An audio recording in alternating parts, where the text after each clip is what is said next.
ഇന്നും വീണ്ടും നിങ്ങളുടെ ഓർമ്മ എന്റെ ഹൃദയത്തെ തൊട്ടുപോയി. അറിയാതെ തന്നെ എന്റെ കണ്ണുകൾ കണ്ണുനീർ കൊണ്ട് നിറഞ്ഞുപോയി.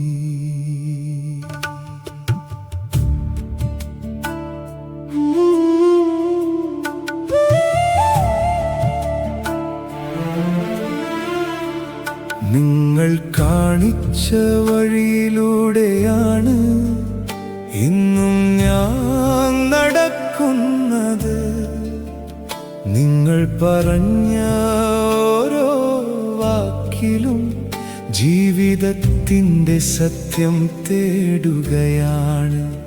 നിങ്ങളുടെ ഓരോ ഉപദേശവും എൻ്റെ ജീവിതത്തിൻ്റെ വഴികാട്ടിയാണ്. എൻ്റെ ഓരോ ചുവടിലും നിങ്ങളുടെ നിഴൽ കൂടെയുണ്ട്.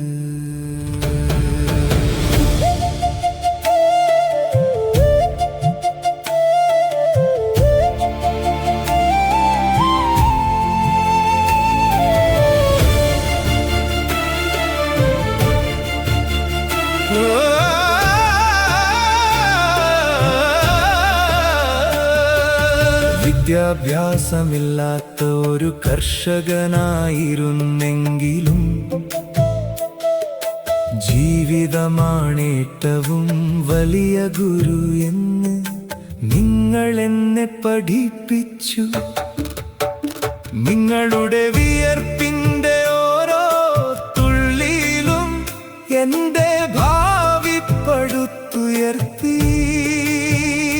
ഞാൻ തെറ്റ് ചെയ്തപ്പോൾ എൻ്റെ ചെവി പിടിച്ച് ശാസിച്ച ആ കൈകൾ ഇന്നും എൻ്റെ തലമേ അനുഗ്രഹമായി നിലകൊള്ളുന്നു.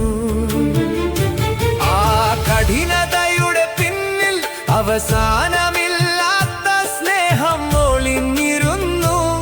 ഇന്ന് അതിൻ്റെ ആഴം കൂടുതൽ മനസ്സിലാകുന്നു. 30-ാം വയസ്സിൽ മലയാള അക്ഷരങ്ങൾ പഠിച്ചു.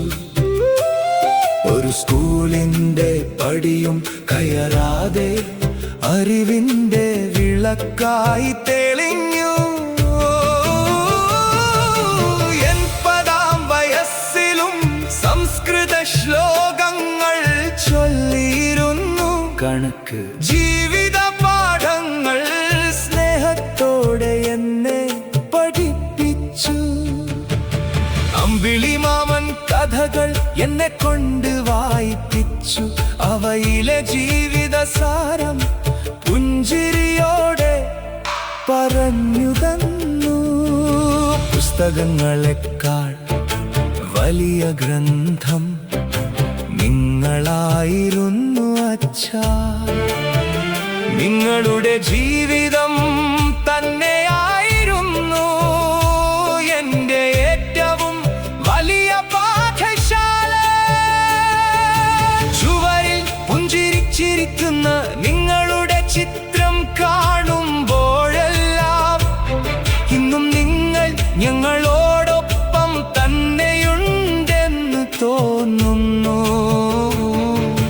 നിങ്ങളോട് സംസാരിക്കാൻ കൈനീട്ടുമ്പോഴെല്ലാം നിശബ്ദതയാണ് മറുപടിയായി കണ്ണുനീരായി ഒഴുകുന്നത്. എന്റെ പ്രിയപ്പെട്ട അച്ഛാ, എന്റെ ജീവിതത്തിലെ ആദ്യ സുഹൃത്ത് നിങ്ങളായിരുന്നു. കുട്ടിക്കാലത്ത് കൈപിടിച്ച് നടക്കാൻ പഠിപ്പിച്ചു. വളർന്നപ്പോൾ ജീവിക്കാൻ പഠിപ്പിച്ചു. തൊഴിൽ കൃഷിയായിരുന്നെങ്കിലും ഹൃദയത്തിൽ രാജാവായിരുന്നു നിങ്ങൾ. അധ്വാനമാണ് ദൈവം, സത്യസന്ധതയാണ് ഏറ്റവും വലിയ സമ്പത്ത് എന്ന് എന്നെ പഠിപ്പിച്ചു. ഇന്ന് ലോകം എന്നെ ഡോൾഡർ എന്ന് വിളിക്കുന്നു. പക്ഷേ ആ പേരിന്റെ അടിത്തറ നിങ്ങളുടെ ത്യാഗമാണ്.